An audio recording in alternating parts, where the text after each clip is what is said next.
Do you have to be a narcissist to become successful? Okay. I interviewed Judge Anthony Bompiani on my podcast recently. He's a retired judge. He's massive on TikTok now. He's a family guy. And he's just a really, really influential person when it comes to custody battles and all kinds of different things. Now he's got a bunch of education. And I asked him about narcissism, right? And do you have to be a narcissist to become successful? So I want to share a little clip with you. Let's jump into it. I know you've dealt a lot with narcissists and narcissists that where they're in a relationship.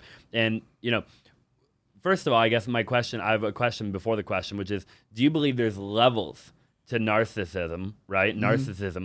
Narcissism. Is there a line where all of a sudden it's like, okay, now we're over the line, right? And then how does somebody deal in the relationship if they're in that relationship? Yeah. Like, what do they do?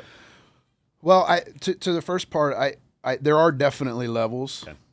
And let's be honest, like we all have a little bit of narcissism in us. Mm-hmm. Like that's just human beings, ego. That's our ego. Yep. We're driven by that. I was actually going to ask you. Yeah, I'm glad you said that. Not to interrupt you, but I deal with a lot of entrepreneurs and I deal with business owners. I deal with people who are playing the game of life at a pretty high level, right? Yep.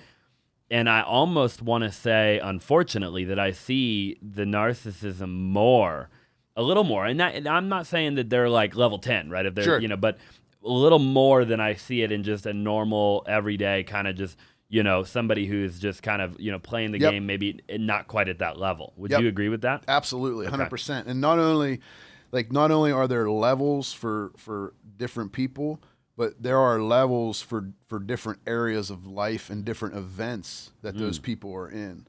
So like you or me, we might be guided more by our ego at a certain moment in our life, or in a certain event, or when we need it the most, or when it's like trying to protect us from something, right? But when you're dealing with something like a divorce, sure, there are different levels, and we all have those qualities at some point, whether we don't verbalize them or we temper them a little bit, but then in different moments too. But what separates and when I say narcissist, it's not a diagnosis or anything like that, but what separates the people that are truly like narcissistic are the people that have zero empathy at all. Like the regular human being, my ego might take over in certain areas of my life. Sure. I might be narcissistic in certain areas of my life. Same with you. Yep. But there's still that element of empathy. Right. All of a sudden you feel bad. Right. Or you feel that like, oh my gosh, I made a mistake. I screwed up. Like I need to apologize to somebody. Right. Right. And that's the thing. And what happens is when you're dealing with somebody truly that's narcissistic, not only do they not have that empathy, but they like capitalize on that lack of empathy to their benefit. Mm-hmm. So, and I always teach people, like, you don't really need to know if they're a narcissist, so you know how to handle them with evidence and in the courtroom. Yeah. You more importantly need to know that so that you know how to communicate with them or not communicate with them. So that you know how to set the appropriate boundaries with them, right? So you know how to negotiate or not negotiate with them, right?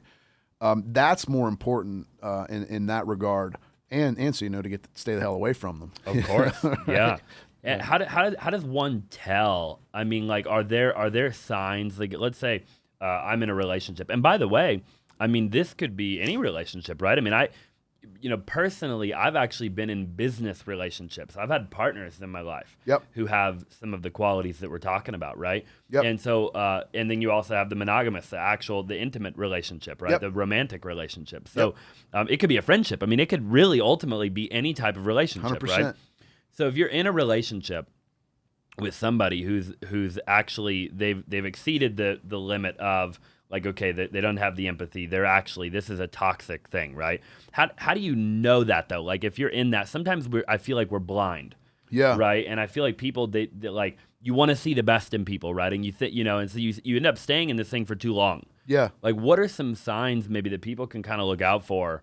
And it's like, whoa, hold on. Like, this is a big red flag. Yeah. the lack of empathy, right? It's the lying about like a lot of times what will happen in a divorce situation when you're in with someone like that is there'll be like what's called a smear campaign. Okay. When they'll like lie about you, try to smear your character and your name and everything else, so you know you're dealing with someone that like really doesn't give a shit. But more importantly, like I think people need to adapt with that sliding scale. And I think, you know, in a situation of an intimate relationship, what are you going to deal with? What are you going to tolerate? Right? It's case by case. If you can tolerate some of that stuff or redirect it or whatever, then fine. Same with a broken relationship and co-parenting. If you can tolerate, if it's not bad enough that, like, if it's like minimal enough that you can tolerate some of it or redirect it or just ignore it or whatever, then great. But again, you slide up the scale. And if it's someone that's completely antagonistic, harassing, like nonstop all of the time, well then like you got to cut it off. Sure. You got to protect a number one. So it's not really any, like, it's a case by case and also a sliding scale. There's really nothing to pinpoint and say, like that's it. But it's almost like, how does it impact you and your ability to like be who you need to be, you know, while you're here? And how does it impact your relationship with them, whatever it may be, whether it's business, co-parenting, Sure. partnership. Yeah. A lot of times, like in the business world, it's a lot easier because there are no really other feelings. Like, unless there's like a friendly, like platonic type relationship in addition, well then, it's like, well, how the hell could he or she screw me over? How could they do that to me? Right. Right. But other than that, it's kind of like dog eat dog, It you is. know? Very much so. Right. But then when you look at an intimate relationship or even friendship, it's like, how the hell could you do that? Like, Way more emotion. Right. Way more like, baggage. I mean, there's way more to the equation. Yep. Than just like a math formula almost. Yeah. Right? Like what we were talking about a while ago. You know, the moment you start getting into the thick of it, you're like, whoa, this is no longer just you take 50, I take 50. This is like our emotions we're heavily emotional, right? At that point. Yeah. Do you see narcissism and abuse like go hand in hand at all? I mean, what are your thoughts kind of there? I mean, I'm sure you've seen a lot of that, right? Verbal abuse, mental, physical, the whole thing. Yeah, I don't know if they're like, if it's causation or if it's causally related, if that's the word. Yeah. But there's definitely a correlation. You know, usually if you have someone who's ultra narcissistic, usually there's at least verbal abuse or emotional abuse. You know, physical abuse a lot of times too. But also, it could be someone who has some other sort of mental disorder, right? Or it could be someone who had that type of home environment when they were younger and learned, you know, from that sort of example or whatever. Or it could be alcoholism or drugs or whatever. So they're not causally related or whatever that damn word is. But there is definitely a correlation. Sure. Yeah. Do you think I heard you talking one time where you're talking about people's upbringing, right? And you were saying adversity is a good thing typically for a child, right, to deal with. Yeah. I personally dealt with a lot of adversity growing up. Never any abuse that I can remember, but a lot of adversity. I grew up with my grandparents most of the time, et cetera, right? Yep. And I'll talk to people in my life about it sometimes, and we'll have these conversations of like, okay, like what's the formula? And I don't have any kids, right? But like, I'm thinking about the future all the time, right? Like, what's the right formula to raise a child, right? And like, I look at my friends, you know, and I have buddies growing up where, okay, they had a really good upbringing. Like the family everything was great, right? Yep.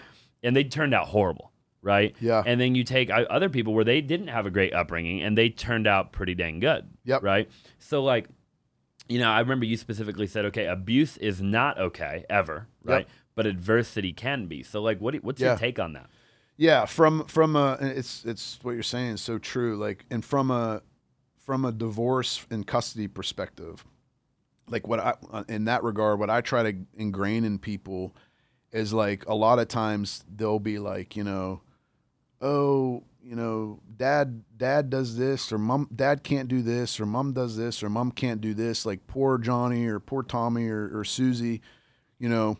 Or poor them that there's a split family now, and now they have to go back and forth, and you know, whatever. And sure, that does suck. Like, don't get me wrong. I'm not saying that like people should get divorced to instill adversity in their kids. You know? Yeah. But the people that are going through it need to look at it from a different perspective and think of, like, instead of having the poor me attitude for their child, think of how to like enrich them and strengthen them for it, right? Yeah. And to twist it themselves. Now, granted, if you're in a high conflict, highly toxic divorce, that's going to be so much worse for a child than parents who like get along and actually try, right?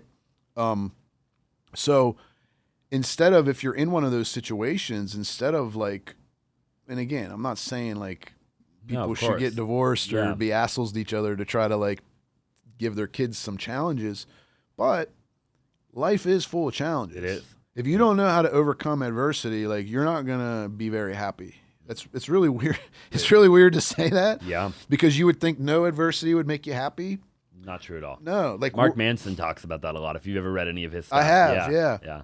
Yeah. It's like our whole point in life is to, like, at least in my opinion, is like to overcome and grow. Yeah. Like, and surely it's like being it's like being at the gym.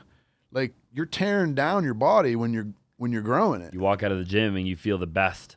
Yeah. You feel better as soon as you walk out of the gym than you would have ever felt. Yeah. Had you not done what you just did to your body. Right. Right. Right. So it's not like in that situation, it's not like you want to be necessarily like, well, piss on you, Susie, like, get over it. Yep. No, you don't want to do that, but start to like teach them redirects.